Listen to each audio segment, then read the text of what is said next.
नमस्कार दोस्तों, आप सभी का बहुत बहुत स्वागत है स्टडी फॉर सक्सेस चैनल पर। कैसे हैं आप सभी? आशा करता हूं दोस्तों आप सभी अच्छे होंगे।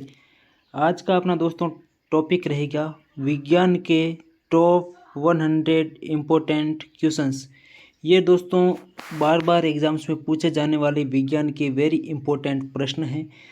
तो वीडियो दोस्तों लास्ट तक ज़रूर देखिएगा। अगर चैनल पे नए हैं तो चैनल को सब्सक्राइब कर लें और बेल आइकन को दोस्तों ज़रूर प्रेस कर लें, जिससे आने वाले सभी वीडियोज़ की नोटिफिकेशन आपको समय पर मिलती रहे। तो चलिए दोस्तों इस इम्पोर्टेंट क्लास को स्टार्ट करते हैं। पहला प्रश्न है दोस्तों, मानव शरीर में खून के शुद्धिकरण की प्रक्रिया को क्या कहते हैं? मानव शरीर के खून के शुद्धिकरण की प्रक्रिया को क्या कहा जाता है? अगर दोस्तों आपको भी इन क्वेश्चंस के आंसर आ रहे हैं तो साथ साथ में आप कमेंट बॉक्स में अपना आंसर टाइप कर सकते हैं। मानव शरीर में खून के शुद्धिकरण की प्रक्रिया को क्या कहा जाता है? हीमोलिसिस, पैरालिसिस, डायलिसिस या ओस्मोसिस? पहले प्रश्न का आंसर दीजिए दोस्तों, कोशिश करें आप भी साथ साथ में। तो इस पहले प्रश्न का सही आंसर रहेगा ऑप्शन सी हो जाएगा। ऑप्शन सी इज इस राइट आंसर। नेक्स्ट प्रश्न है, वयस्क मानव शरीर में हड्डियों की संख्या कितनी होती है?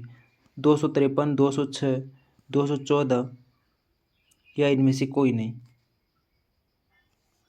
वेरी इंपॉर्टेंट प्रश्न है, आपको इजी लग रहा होगा लेकिन बहुत बार एग्जाम से पूछा जाता है दोस्तों।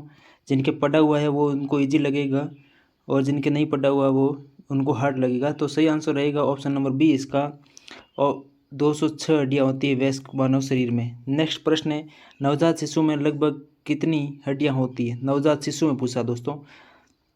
वयस्क में हो जाएगी दोस्तों 206 और नवजात शिशु में कितनी होगी?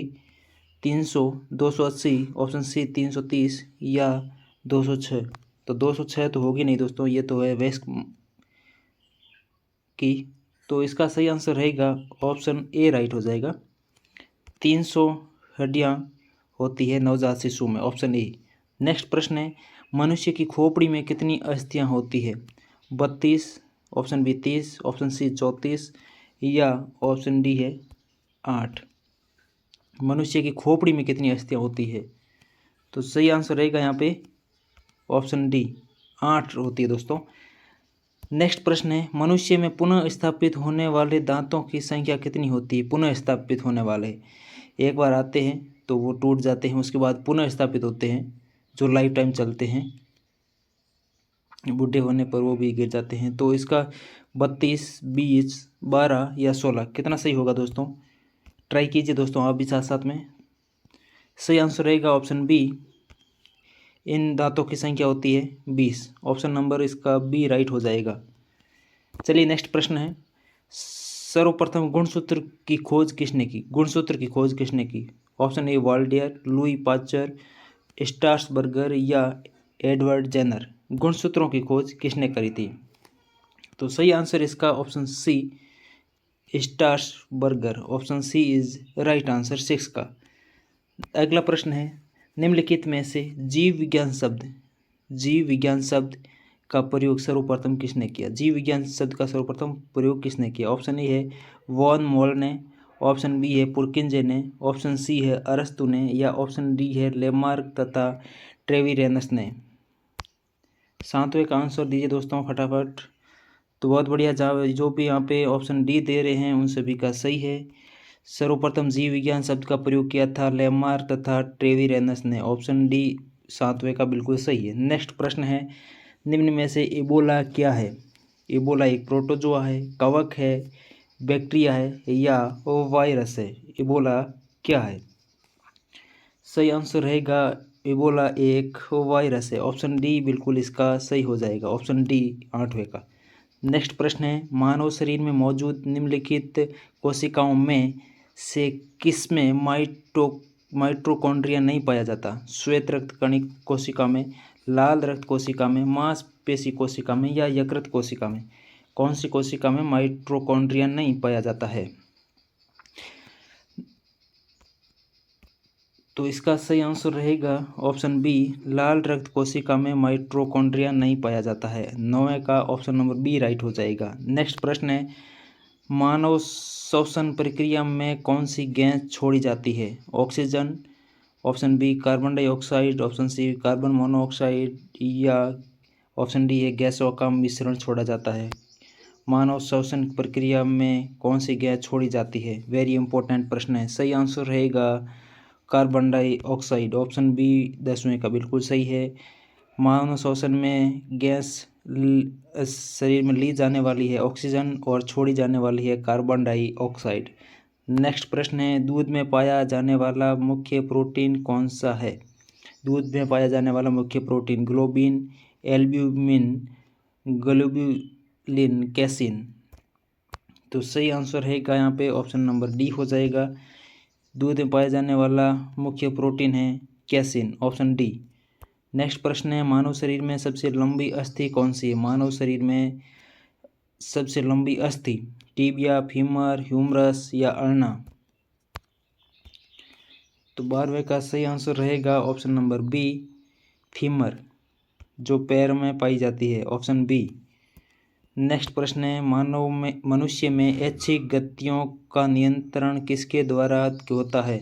सेरिब्रम के द्वारा, ऑटो के द्वारा, थायराइड के द्वारा, या इनमें से कोई नहीं। मनुष्य में ऐच्छिक गतियों का नियंत्रण किसके द्वारा किया जाता है? वेरी इंपॉर्टेंट प्रश्न है सभी दोस्तों। प्रश्न ये बहुत बार एग्जाम से पूछे गए हैं, वो ही आज अपन इस वीडियो में कवर करेंगे। तो इसका सही आंसर रहेगा ऑप्शन ए रहेगा, ऐच्छिक गतियों का नियंत्रण करता है सेरिब्रम, ऑप्शन ए। अगला प्रश्न है, जीव विज्ञान के जनक के नाम से जाने जाते हैं? लैमार्क, अरस्तु, ट्रेविरेनस, या इनमें से कोई नहीं। जीव विज्ञान के जनक के नाम से कौन जाने जाते हैं? वेरी इंपॉर्टेंट प्रश्न दोस्तों। 14वें का सही आंसर रहेगा ऑप्शन नंबर बी अरस्तु। नेक्स्ट प्रश्न है, मानव शरीर में सबसे छोटी हड्डी कौन सी है? अभी अपन ने जाना मानव शरीर की सबसे बड़ी हड्डी कौन सी थी, तो वो थी फीमर। यहाँ पे प्रश्न पूछा गया है, मानव शरीर में सबसे छोटी हड्डी कौन सी है? टीबिया, स्टेपिज, ट्रेपीजियम, या इनमें से कोई नहीं। तो सही आंसर रहेगा स्टेपिज। ये दोस्तों हड्डी कान में पाई जाती है, सबसे छोटी हड्डी, नाम है इसका स्टेपिज। नेक्स्ट प्रश्न है, शरीर का तापक्रम कहाँ नियंत्रित होता है? स्पाइनल कार्ड में, हाइपोथैलेमस में, पिट्यूटरी में, या थायराइड में? कहाँ होता है तापक्रम नियंत्रण? वेरी इंपॉर्टेंट प्रश्न। सही आंसर रहेगा ऑप्शन बी इसका हाइपोथैलेमस, ऑप्शन बी इसका बिल्कुल सही है। नेक्स्ट प्रश्न है, मानव मूत्र का पीला रंग किसकी मौजूदगी के कारण होता है? Very important. मानव मूत्र का पीला रंग किसकी मौजूदगी के कारण होता है? पित्त के कारण, लसिका के कारण, यूरोक्रोम के कारण, या कोलेस्ट्रॉल के कारण? तो इसका सही आंसर है ऑप्शन नंबर सी यूरोक्रोम वर्ण के कारण मानव मूत्र का रंग पीला होता है, ऑप्शन सी इसका बिल्कुल सही है। अगला प्रश्न है दोस्तों, पृथक्करण का नियम किसने दिया था?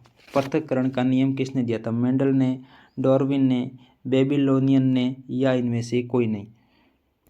पृथक्करण का नियम किसने दिया था? सही आंसर रहेगा ऑप्शन नंबर ए रहेगा बिल्कुल सही, इसका ऑप्शन ए सही होगा इसका। पृथक्करण का नियम मेंडल ने दिया था। नेक्स्ट प्रश्न है, दिल का दौरा किस कारण से होता है?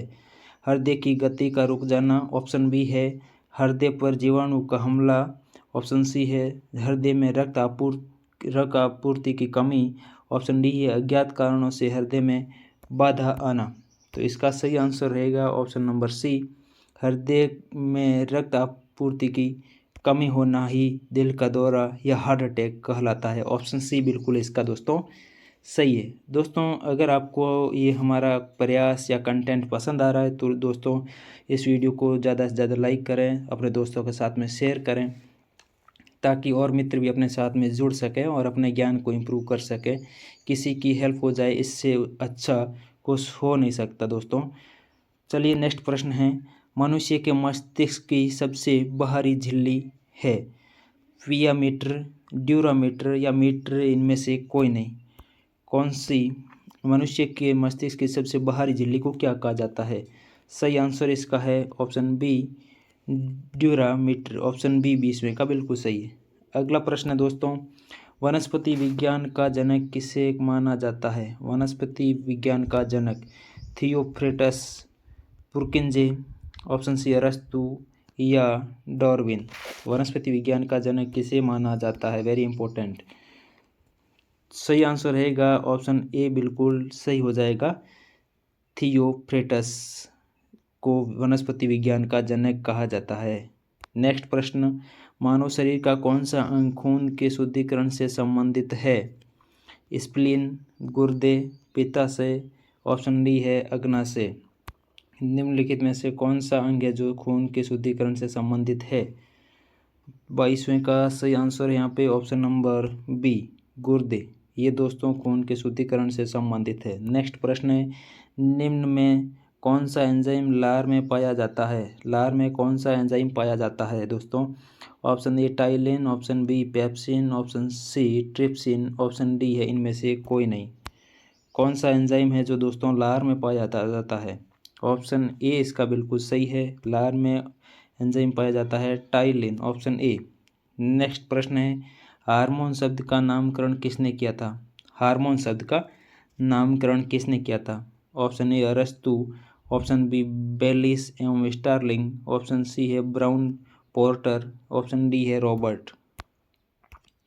24वें का सही आंसर है ऑप्शन नंबर बी, बेलिस एवं स्टार्लिंग ने हार्मोन शब्द का नामकरण किया था। ऑप्शन बी इसका बिल्कुल सही है। अगला प्रश्न है, मानव शरीर में सबसे बड़ी धमनी कौन सी है? मानव शरीर में सबसे बड़ी धमनी केशिका, फुफ्फुस या सिरा, महाधमनी या इनमें से कोई नहीं। Very important. तो सही आंसर इसका रहेगा ऑप्शन नंबर सी, मानव शरीर में सबसे बड़ी धमनी है महाधमनी, ऑप्शन सी बिल्कुल इसका सही है। अगला प्रश्न है, बॉटनी शब्द की उत्पत्ति किस भाषा से हुई? बॉटनी शब्द की उत्पत्ति किस भाषा से हुई? फ्रेंच भाषा से, लैटिन भाषा से, ग्रीक भाषा से या इनमें से कोई नहीं। बॉटनी शब्द की उत्पत्ति, तो इसका सही आंसर है ऑप्शन नंबर सी हो जाएगा दोस्तों। ग्रीक भाषा का शब्द है बॉटनी, इससे इसकी उत्पत्ति हुई, ऑप्शन सी। नेक्स्ट प्रश्न है, शरीर की सबसे बड़ी ग्रंथि कौन सी? यकृत, ऑप्शन बी लार ग्रंथि, option C thyroid, option D है आमाशय। कौन सी ग्रंथि सबसे बड़ी ग्रंथि है शरीर की? सही आंसर इसका यकृत, ऑप्शन ए इसका बिल्कुल सही है। नेक्स्ट प्रश्न है, वायरस संक्रमण के बाद संक्रमित कोशिकाओं द्वारा कुछ पदार्थ मुक्त किए जाते हैं, ये पदार्थ क्या कहलाते हैं? वायरस संक्रमण के बाद संक्रमित कोशिकाओं द्वारा कुछ पदार्थ मुक्त किए जाते हैं, ये पदार्थ क्या कहलाते हैं? एंटीबॉडी, एंटीजन, इंटरफेरॉन या इनमें से कोई नहीं। 28वें का सही आंसर हो जाएगा दोस्तों ऑप्शन सी हो जाएगा, इंटरफेरॉन इसका राइट आंसर है। वायरस संक्रमण के बाद संक्रमित कोशिकाओं द्वारा कुछ पदार्थ जो मुक्त किए जाते हैं उन्हें इंटरफेरॉन कहा जाता है। अगला प्रश्न है, पित्त कहाँ जमा होता है, जिसे बाइल बोलते हैं? यकृत में, प्लीहा में, पित्ताशय में या गृहिणी में? बाइल कहाँ जमा होता है? 29वें का सही आंसर हो जाएगा पित्ताशय में। पित्त कहाँ जमा होता है दोस्तों? पित्ताशय में जमा होता है, ऑप्शन सी इसका बिल्कुल सही है। नेक्स्ट प्रश्न है, निम्नलिखित में से ऑक्सीजन क्या है? वसा, एंजाइम, कार्बोहाइड्रेट, हार्मोन। निम्नलिखित में से ऑक्सीजन क्या है? तो सही आंसर इसका ऑप्शन बी, ऑक्सीजन एक एंजाइम है, ऑप्शन बी बिल्कुल इसका सही हो जाएगा। नेक्स्ट प्रश्न है, ऊर्जा उत्पादन के लिए कोशिका प्राय किसका उपयोग करती है? ऊर्जा उत्पादन के लिए ग्लूकोज का, वसा अम्ल का, अमीनो अम्ल का या इनमें से कोई नहीं। ऊर्जा उत्पादन के लिए कोशिका प्राय किसका उपयोग करती है? 31 का दोस्तों आंसर दीजिए।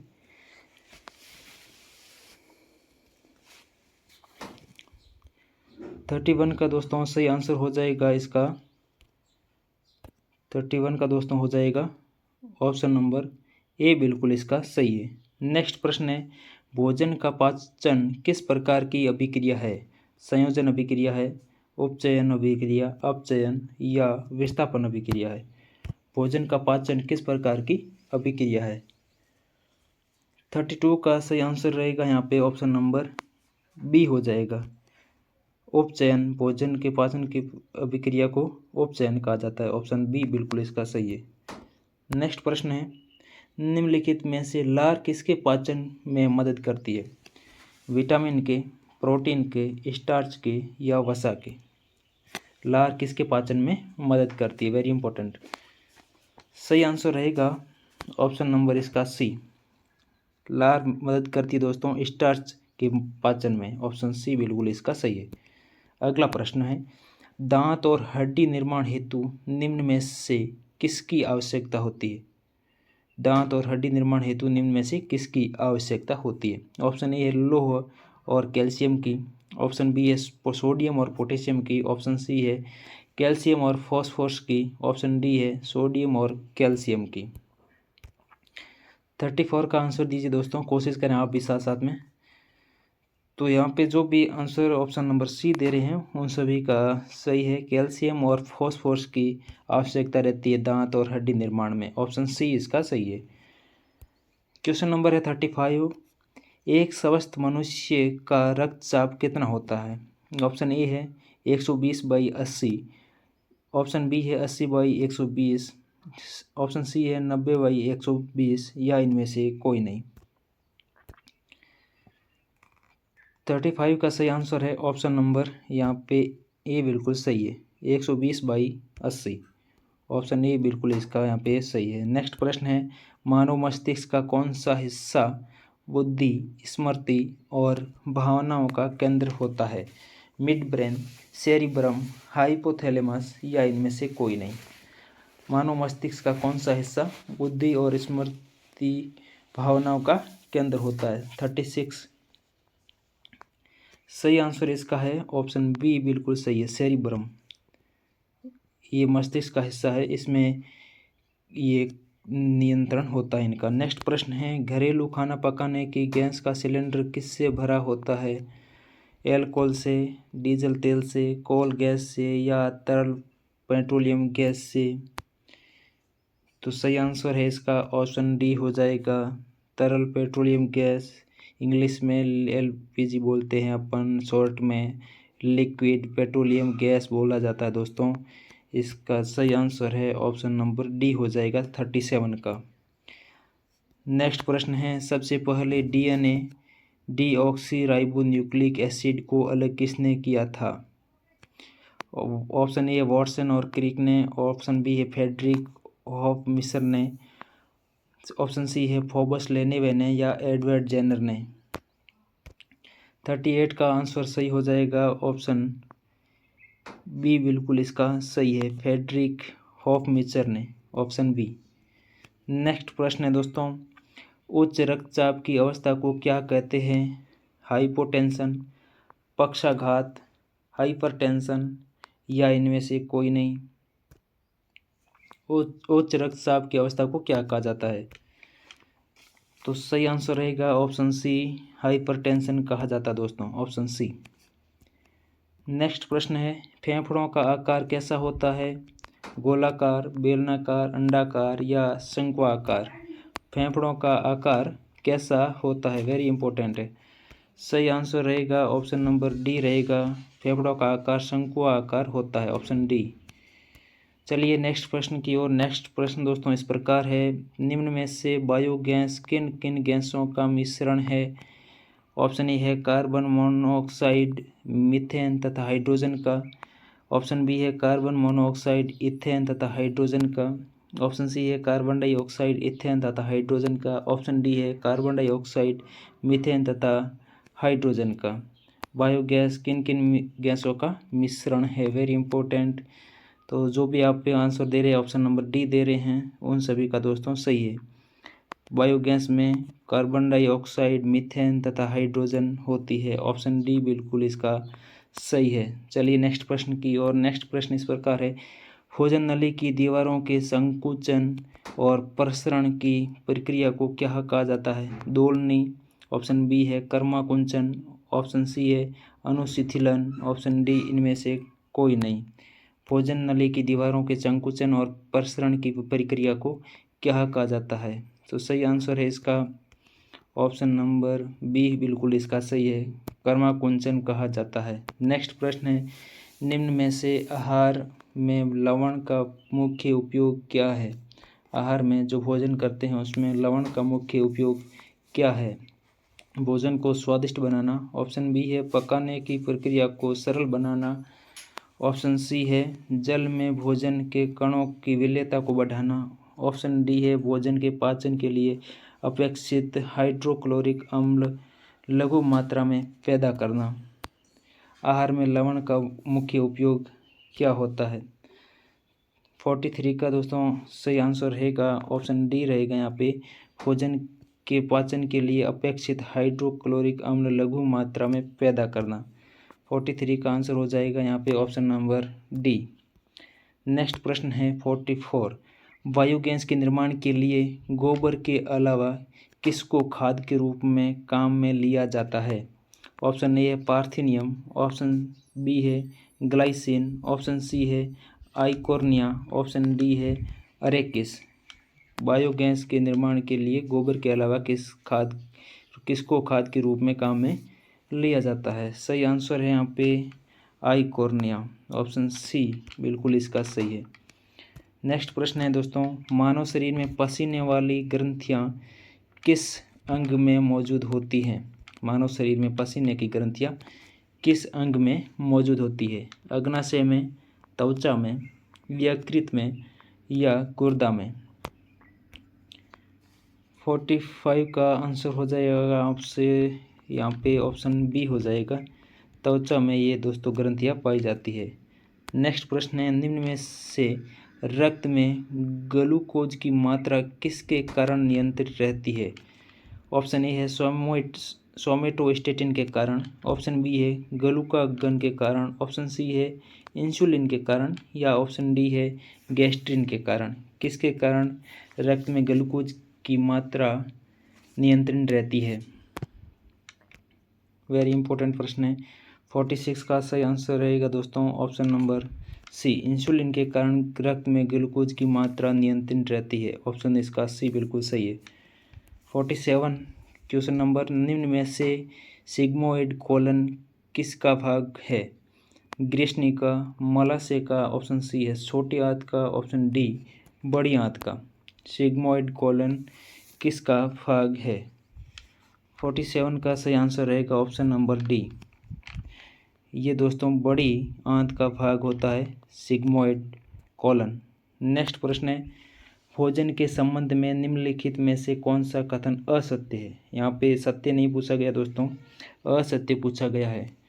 ऑप्शन ए है यह एक कार्बनिक पदार्थ है, यह एक ऊर्जा प्रदान करता है, यह एक अकार्बनिक पदार्थ है। ऑप्शन डी है यह रासायनिक प्रतिक्रियाओं से गुजरता है। भोजन के संबंध में कौन सा कथन यहाँ पे असत्य है? 48 का सही आंसर है ऑप्शन नंबर सी, इसका बिल्कुल सही है, यह एक अकार्बनिक पदार्थ है। ये दोस्तों यहाँ पे असत्य कथन है। नेक्स्ट प्रश्न है, भोजन से प्राप्त ऊर्जा को कैसे मापा जाता है? जूल में मापा जाता है या एम्पियर, केल्विन या कैलोरी में? भोजन से प्राप्त ऊर्जा को कैसे मापा जाता है? सही आंसर रहेगा ऑप्शन नंबर डी, कैलोरी में मापा जाता है। इसका option number D.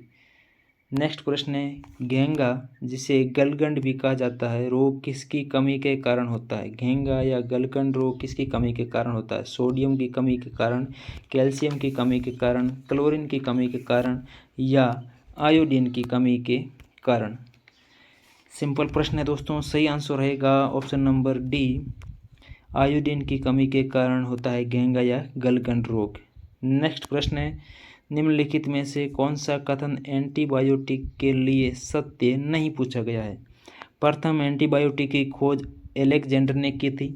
Option B है एंटीबायोटिक शब्द एस वॉकमैन ने दिया था। ऑप्शन सी है कुछ मनुष्य एक विशेष एंटीबायोटिक के प्रति संवेदनशील होते हैं। ऑप्शन डी है प्रत्येक एंटीबायोटिक केवल एक विशेष प्रकार के रोगाणु के प्रति प्रभावी होती है। कौन सा कथन यहाँ पे एंटीबायोटिक से संबंधित सत्य नहीं है? तो 51 में सही आंसर रहेगा ऑप्शन नंबर डी, यहाँ पे सही हो जाएगा। प्रत्येक एंटीबायोटिक केवल एक विशेष प्रकार के रोगाणु के प्रति प्रभावी होती है, ये कथन दोस्तों सही नहीं है। ऑप्शन डी बिल्कुल यहाँ पे बिल्कुल सही है। ऑप्शन डी बिल्कुल सही था 51 का। नेक्स्ट प्रश्न है 52। हीमोग्लोबिन में होता है आयरन, मैग्नीज, जस्ता या तांबा। हीमोग्लोबिन में क्या पाया जाता है? सही आंसर है यहाँ पे ऑप्शन नंबर ए। हीमोग्लोबिन में आयरन पाया जाता है। ऑप्शन ए इसका बिल्कुल सही है। अगला प्रश्न है वैक्सीनेशन जिसे टीका कहा जाता है का आविष्कार किसने किया? वैक्सीनेशन का आविष्कार किसने किया? लुई पाचर ने। ऑप्शन बी है अलेक्जेंडर फ्लेमिंग ने। ऑप्शन सी है रॉबर्ट कोच ने या एडवर्ड जेनर ने। वैक्सीनेशन का आविष्कार किसने किया था? सही आंसर इसका ऑप्शन सी, रॉबर्ट कोच ने टीका का आविष्कार किया था। ऑप्शन सी बिल्कुल सही है। नेक्स्ट प्रश्न दोस्तों इस प्रकार है आरएनए का प्राथमिक कार्य क्या है? प्रतिकृति बनाना, प्रोटीन संश्लेषण करना या अनुवाद करना या प्रतिकृति बनाना। तो सही आंसर रहेगा आरएनए का प्राथमिक कार्य प्रोटीन को संश्लेषण करना। ऑप्शन बी बिल्कुल इसका सही है। Question number 55। मानव शरीर में प्रोटीन का पाचन कहाँ से प्रारंभ होता है? मुख गुहा, आंत से, आमाशय से या ग्रास नली से। मानव शरीर में प्रोटीन का पाचन कहाँ से प्रारंभ होता है? Very important. 55 का सही आंसर रहेगा ऑप्शन नंबर सी, आमाशय से। इसका प्रोटीन का पाचन आमाशय से शुरुआत होता है। ऑप्शन सी बिल्कुल इसका सही है। नेक्स्ट प्रश्न है डीएनए का डबल हेलिक्स मॉडल किसने दिया? डबल हेलिक्स स्ट्रक्चर ये मॉडल किसने दिया था? डाल्टन ने, ल्यूवेनहॉक ने, लैंडस्टीनर ने। ऑप्शन डी है वॉटसन व क्रिक ने। डीएनए का डबल हेलिक्स मॉडल किसने दिया था? 56 का दोस्तों आंसर देने का प्रयास करें। सही आंसर यहाँ पे है ऑप्शन नंबर डी। डीएनए का डबल हेलिक्स मॉडल को प्रतिपादित किया था वॉटसन व क्रिक ने। ऑप्शन डी बिल्कुल इसका सही है। नेक्स्ट प्रश्न है निम्नलिखित में कौन सबसे बड़ा कोशिकांग है? माइटोकॉन्ड्रिया, गोल्जी कोय, गुणसूत्र या प्लास्टिड। सबसे बड़ा कोशिकांग कौन सा है निम्न में से?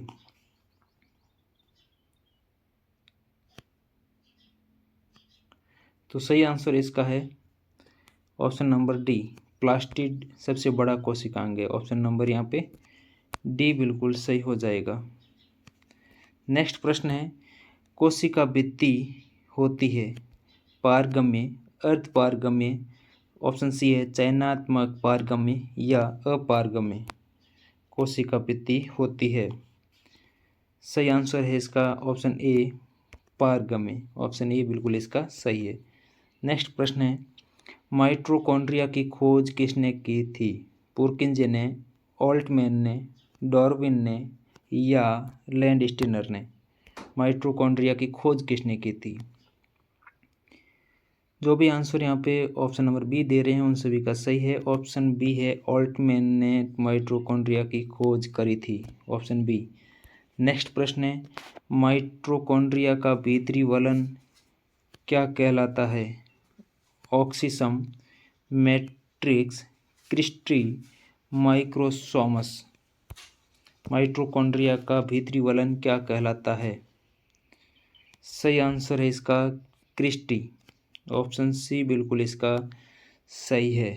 नेक्स्ट प्रश्न है दोस्तों निम्नलिखित में सबसे छोटी कोशिका है? लाल रक्त कणिका, अमीबा, माइकोप्लाज्मा या श्वेत रक्त कणिका। सबसे छोटी कोशिका कौन सी है?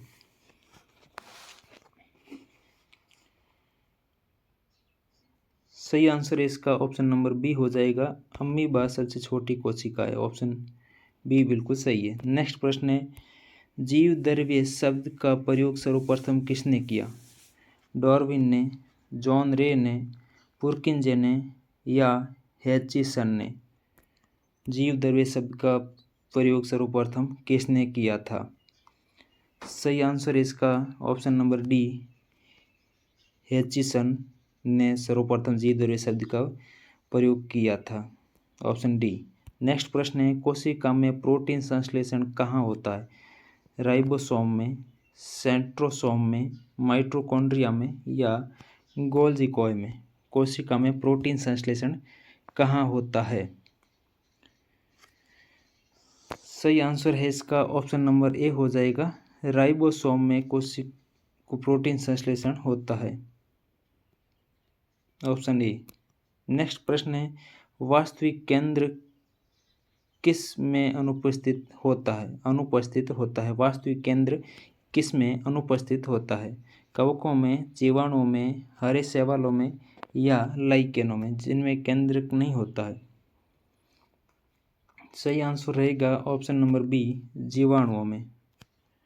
ऑप्शन बी बिल्कुल इसका सही है। नेक्स्ट प्रश्न दोस्तों, रक्त में एंटीबॉडी एवं एंटीजन के अध्ययन को क्या कहते हैं? एंटीबॉडी और एंटीजन के अध्ययन को क्या कहा जाता है? बायोलॉजी, ऑप्शन बी है सीरोलॉजी, ऑप्शन सी है गायनिकोलॉजी, ऑप्शन डी है हिस्टोलॉजी। एंटीबॉडी और एंटीजन के अध्ययन को क्या कहा जाता है? सही आंसर यहाँ पे ऑप्शन नंबर बी हो जाएगा, सीरोलॉजी कहा जाता है दोस्तों। बहुत बार एग्जाम्स में ऐसे प्रश्न पूछे जाते हैं। नेक्स्ट प्रश्न है, किस वैज्ञानिक ने खोज की थी कि मलेरिया मच्छरों द्वारा होता है? किस वैज्ञानिक ने खोज की थी मलेरिया मच्छरों द्वारा होता है? ऑप्शन ए है मैक्स प्लांक ने, ऑप्शन बी ए फ्लेमिंग ने, ऑप्शन सी है रोनाल्ड रोस ने, ऑप्शन डी है सीवी रमन ने। वेरी इंपॉर्टेंट प्रश्न है दोस्तों। सही आंसर रहेगा ऑप्शन नंबर सी हो जाएगा, ऑप्शन सी। किस वैज्ञानिक ने खोज की थी कि मलेरिया मच्छरों द्वारा होता है? ऑप्शन सी रोनाल्ड रोस ने। नेक्स्ट प्रश्न है दोस्तों, लिगामेंट एक रचना है जो जोड़ती है अस्थियों को तंत्रिका से, अस्थियों को पेशियों से, पेशी को त्वचा से या अस्थि को अस्थि से। लिगामेंट एक रचना है जो किसे जोड़ती है? 66 का दोस्तों आंसर देने की कोशिश करें तो इसका सही आंसर रहेगा ऑप्शन नंबर डी, अस्थि को अस्थि से।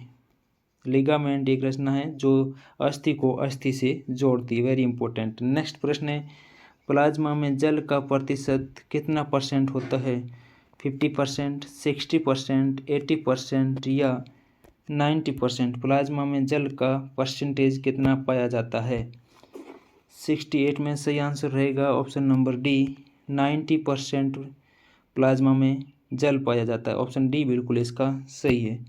नेक्स्ट प्रश्न है, RH कारक ने अपना यह नाम किस जानवर से लिया? RH कारक ने अपना यह नाम किस जानवर से लिया? गोरिल्ला से, बंदर से, ड्रैगन फ्लाई से या ड्रोसोफिला से? तो इसका सही आंसर है ऑप्शन नंबर बी, ये नाम बंदर से लिया गया। ऑप्शन नंबर बी, बंदर पे रिसर्च करके ये नाम RH कारक नाम लिया गया। नेक्स्ट प्रश्न है, एक सामान्य मानव शरीर कोशिका में गुणसूत्र की संख्या कितनी होती है? 44, 46, 50 या इनमें से कोई नहीं? एक सामान्य मानव शरीर में कोशिका में गुणसूत्रों की संख्या कितनी होती है? सही आंसर है इसका ऑप्शन नंबर बी, 46 होती है। ऑप्शन नंबर बी बिल्कुल इसका सही है, 46 गुणसूत्र मानव शरीर में पाए जाते हैं। नेक्स्ट प्रश्न है, यदि किसी व्यक्ति के रुधिर वाहिकाओं की त्रिज्या कम हो जाए तो उसका रक्तदाब बढ़ेगा, घटेगा, उतना ही रहेगा या इनमें से कोई नहीं? यदि किसी व्यक्ति के रुधिर वाहिकाओं की त्रिज्या कम हो जाए तो उसका रक्तदाब कैसा होगा? 71 में सही आंसर रहेगा ऑप्शन नंबर ए, बढ़ेगा। ऑप्शन ए बिल्कुल इसका सही है। नेक्स्ट प्रश्न है, थाइमस ग्रंथि द्वारा निर्मित हार्मोन का नाम क्या है? थाइमस ग्रंथि द्वारा निर्मित हार्मोन का नाम क्या है? थाइमोसिन, ऑक्सीजन, थायरोक्सिन या साइटोकिनिक्स? 72 का दोस्तों आंसर देने की कोशिश करें तो सही आंसर रहेगा ऑप्शन नंबर ए हो जाएगा, थाइमोसिन। थाइमस ग्रंथि द्वारा निर्मित हार्मोन थाइमोसिन। नेक्स्ट प्रश्न है, निम्नलिखित में से कौन सी ग्रंथि सेक्स हार्मोन का स्त्राव करती है? ऑप्शन ए है सेबेसियस ग्रंथि, ऑप्शन बी है पिट्यूटरी ग्रंथि, ऑप्शन सी है थायराइड ग्रंथि, ऑप्शन डी है एड्रिनल ग्रंथि। 73 का सही आंसर दे दीजिए दोस्तों। सही आंसर यहाँ पे रहेगा एड्रिनल ग्रंथि। निम्नलिखित में से कौन सी ग्रंथि सेक्स हार्मोन का स्राव करती है? तो सही आंसर रहेगा एड्रिनल ग्रंथि, ऑप्शन डी। नेक्स्ट प्रश्न है, अधिक ऊंचाई पर मानव शरीर में लाल रक्त कणिकाएं संख्या में बढ़ जाएगी।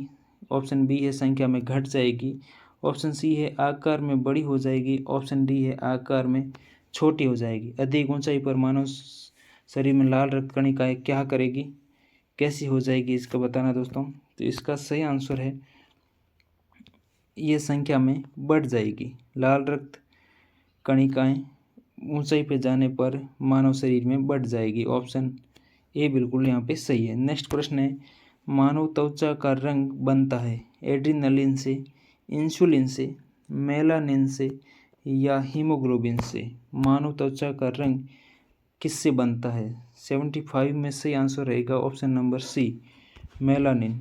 मानव त्वचा का रंग बनता है मेलानिन से। सही आंसर रहेगा यहाँ पे ऑप्शन नंबर सी हो जाएगा। नेक्स्ट प्रश्न है यहाँ पे, मानव शरीर के किस अंग में लसिका कोशिकाएं बनती है?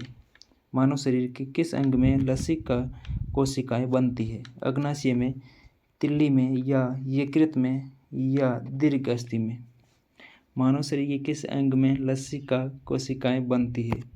Very important. तो सही रहेगा यहाँ पे ऑप्शन नंबर डी, दीर्घास्थि में मानव शरीर एक लसिका कोशिका बनती है दीर्घास्थि में। ऑप्शन नंबर डी इसका बिल्कुल सही है।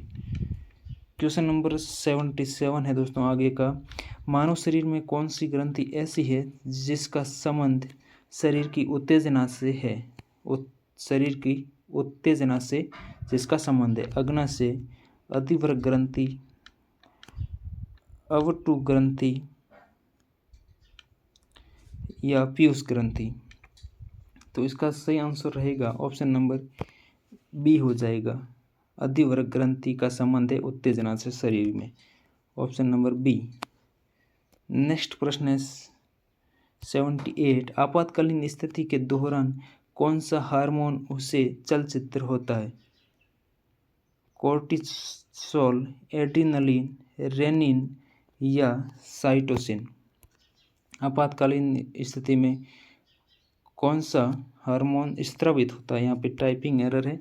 कौन सा हार्मोन स्रावित होता है? स्रावित कौन सा हार्मोन होता है? तो यहाँ पे सही आंसर रहेगा 78 में option number B, adrenaline hormone स्रावित होता है आपातकालीन स्थिति में। Option B. नेक्स्ट प्रश्न है, मानव तंत्र में निम्नलिखित में से कौन सा एक पाचक एंजाइम नहीं है? मानव शरीर तंत्र में निम्नलिखित में से कौन सा एक पाचक एंजाइम नहीं है? पेप्सिन, टोइलिन, गैस्ट्रिन या ट्रिप्सिन? 79 का सही आंसर रहेगा ऑप्शन नंबर सी, इसका सही हो जाएगा गैस्ट्रिन। गैस्ट्रिन एक पाचक एंजाइम नहीं है। नेक्स्ट प्रश्न है 80 नंबर का प्रश्न है दोस्तों, निम्न में से कौन सा मानव गुर्दे का सामान्य कार्य नहीं है? यूरिया को सान कर बाहर करना, ऑप्शन बी है रक्त में जल की मात्रा का नियंत्रण करना, ऑप्शन सी है रक्त में शर्करा की मात्रा को नियंत्रण करना, ऑप्शन डी है कई हार्मोनों का स्त्रावण करना। गुर्दे का सामान्य कार्य निम्न में से कौन सा नहीं है? सही आंसर रहेगा ऑप्शन नंबर यहाँ पे सी बिल्कुल सही हो जाएगा। रक्त में शर्करा की मात्रा को नियंत्रण करना ये मानव गुर्दे का सामान्य कार्य नहीं है। ऑप्शन सी बिल्कुल इसका सही हो जाएगा। अगला प्रश्न है दोस्तों, अगर आपको ये हमारा प्रयास और कंटेंट पसंद आ रहा है तो दोस्तों अब वीडियो को लाइक ज़्यादा से ज़्यादा करें और अपने दोस्तों के साथ में शेयर करें। अगला प्रश्न है 81 नंबर का, स्तनपान के दौरान किस हार्मोन के कारण स्तन से दूध निकलता है? कौन से हार्मोन के कारण स्तनपान कराते वक्त दूध निकलता है? Option A oestrogen, option B है ऑक्सीटोसिन, ऑप्शन सी है प्रोजेस्टेरॉन, ऑप्शन डी है इनमें से कोई नहीं। स्तनपान के दौरान किस हार्मोन के कारण स्तन से दूध निकलता है? सही आंसर रहेगा यहाँ पे option number B, oxytocin hormone के कारण स्तन से दूध निकलता है। Option number B very important है दोस्तों। नेक्स्ट प्रश्न है, निम्नलिखित में से कौन सा एक मानव नर प्रजनन तंत्र का घटक नहीं है? मूत्र मार्ग, शुक्राशय, गर्भाशय या इनमें से कोई नहीं। कौन सा एक मानव नर प्रजनन तंत्र का घटक नहीं है? सही आंसर है ऑप्शन नंबर इसका सी, गर्भाशय। ये दोस्तों मानव मादा प्रजनन तंत्र का एक हिस्सा है गर्भाशय। ऑप्शन सी बिल्कुल इसका सही हो जाएगा। वीडियो को दोस्तों लाइक भी कीजिएगा, जिससे हमारा भी मोटिवेशन बढ़ता है और भी प्रयास करने का। नेक्स्ट प्रश्न है, निम्नलिखित में से किस विटामिन की कमी से रतौंधी रोग होता है? Vitamin A, vitamin B, vitamin C या विटामिन डी? किस विटामिन की कमी के कारण रतौंधी रोग होता है? रतौंधी, जिसमें रात में व्यक्ति को नहीं कम दिखता है या ना ही दिखता है इसमें। तो सही आंसर रहेगा इसमें विटामिन ए। विटामिन ए की कमी के कारण रतौंधी रोग होता है। नेक्स्ट प्रश्न है, विटामिन शब्द किसने प्रतिपादित किया था? विटामिन शब्द किसने प्रतिपादित किया था? सी फंक ने, मेंडल ने, रॉबर्ट हुक ने या इनमें से कोई नहीं। विटामिन शब्द को किसने प्रतिपादित किया था? 84 का सही आंसर रहेगा ऑप्शन नंबर सी फंक ने दोस्तों विटामिन शब्द को सर्वप्रथम प्रतिपादित किया था। ऑप्शन ए इसका बिल्कुल सही हो जाएगा। नेक्स्ट प्रश्न है, निम्नलिखित में से किस विटामिन की कमी के कारण मसूड़े से रक्त आना और दांत हिलने लगता है? किस विटामिन की कमी के कारण मसूड़े से रक्त निकलता है और दांत भी हिलने लगते हैं? विटामिन ए की कमी के कारण, विटामिन बी, विटामिन सी या विटामिन डी की कमी के कारण? किस विटामिन की कमी के कारण रक्त आना मसूड़ों से और दांतों का हिलना? वेरी इंपॉर्टेंट प्रश्न है। सही आंसर है इसका विटामिन सी की कमी के कारण ऐसा होता है। ऑप्शन सी 85 का। नेक्स्ट प्रश्न है 86 नंबर का, मशरूम क्या है?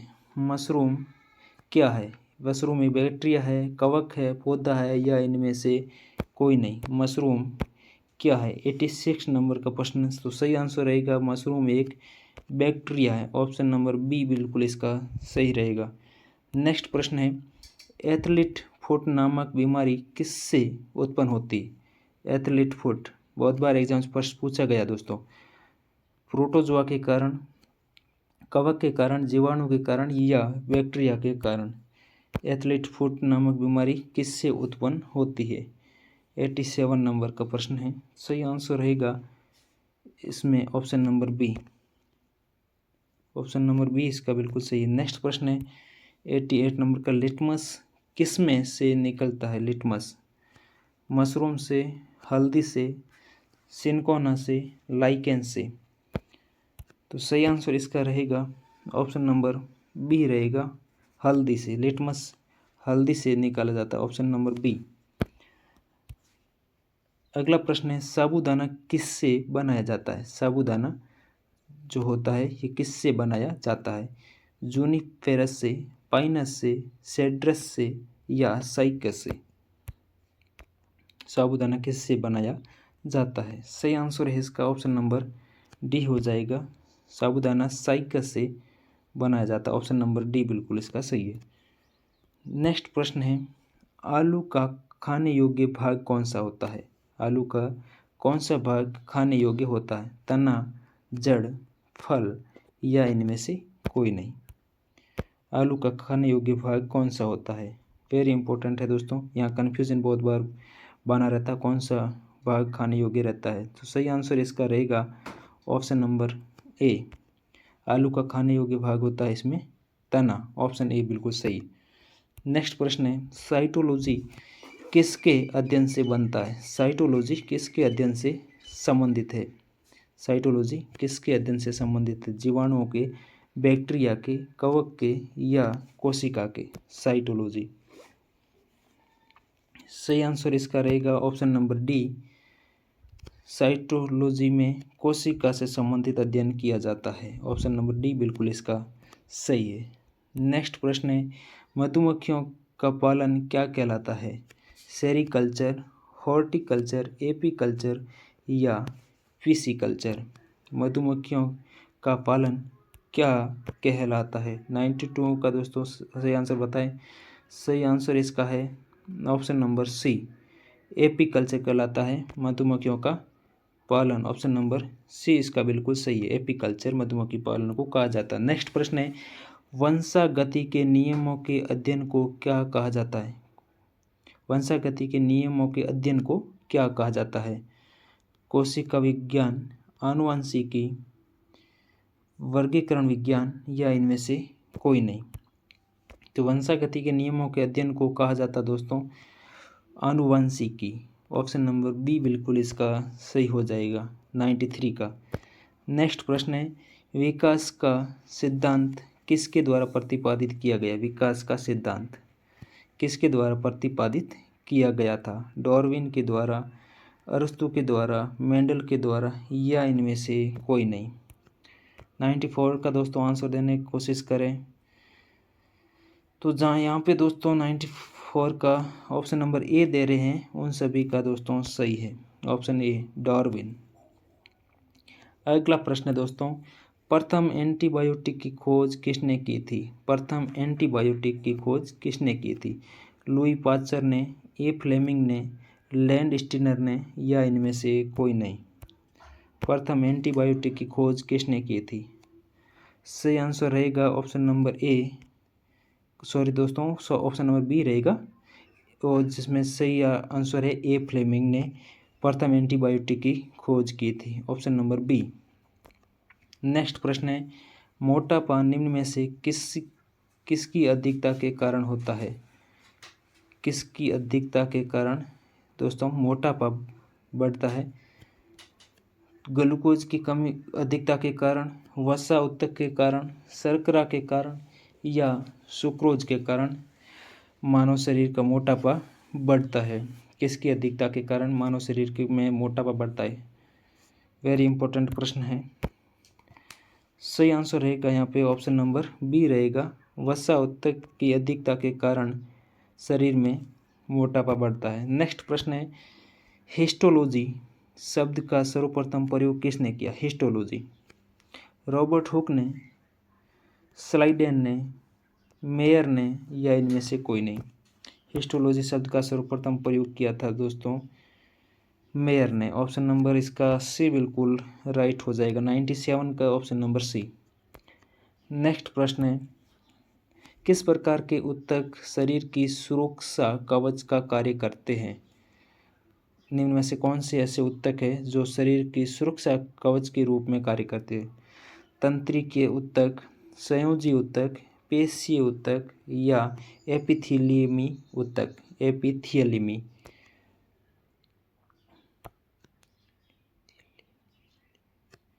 वेरी इंपॉर्टेंट प्रश्न है। तो सही आंसर इसका रहेगा ऑप्शन नंबर डी रहेगा, एपिथेलियमी ऊतक शरीर की सुरक्षा कवच के रूप में कार्य करते हैं। ऑप्शन नंबर डी बिल्कुल इसका सही हो जाएगा। क्वेश्चन नंबर 98 का ऑप्शन नंबर डी। नेक्स्ट प्रश्न है, जन्म के बाद मानव के किस ऊतक में कोई विभाजन नहीं होता है? संयोजी में, जनन में, तंत्रिका में या कंकाल में? जन्म के बाद मानव के किस ऊतक में कोई विभाजन नहीं होता है? वेरी इंपॉर्टेंट प्रश्न है। सही आंसर यहाँ पे रहेगा ऑप्शन नंबर सी हो जाएगा, तंत्रिका में। जन्म के बाद इस ऊतक में कोई विभाजन नहीं होता। Option number C. नेक्स्ट प्रश्न है क्वेश्चन नंबर 100। क्वेश्चन इस प्रकार है, रक्त एक प्रकार का है।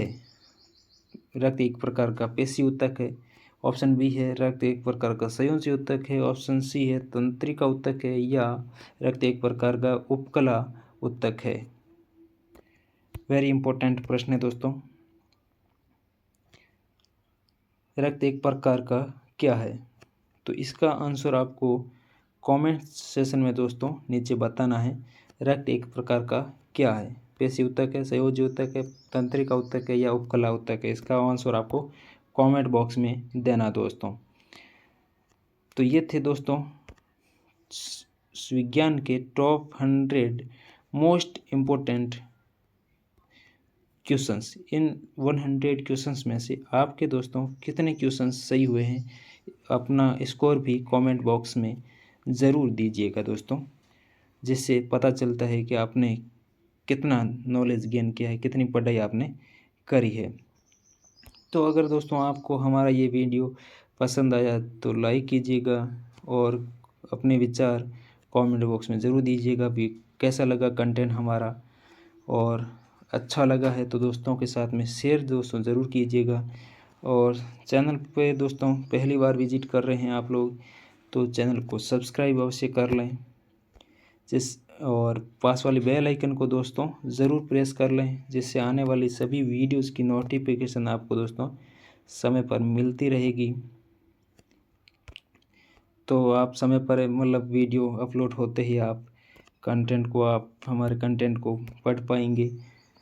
तो चलिए दोस्तों, आप अपना प्रेम स्नेह इसी प्रकार बनाए रखिएगा, और मिलते हैं नेक्स्ट वीडियो में। तब तक के लिए अपनी स्टडी को कंटिन्यू बना के रखिए ताकि आप अपने टारगेट को अचीव कर सको। मिलते हैं नेक्स्ट वीडियो में। जय हिंद, वंदे मातरम। बड़ों का सम्मान करें दोस्तों। जय हिंद।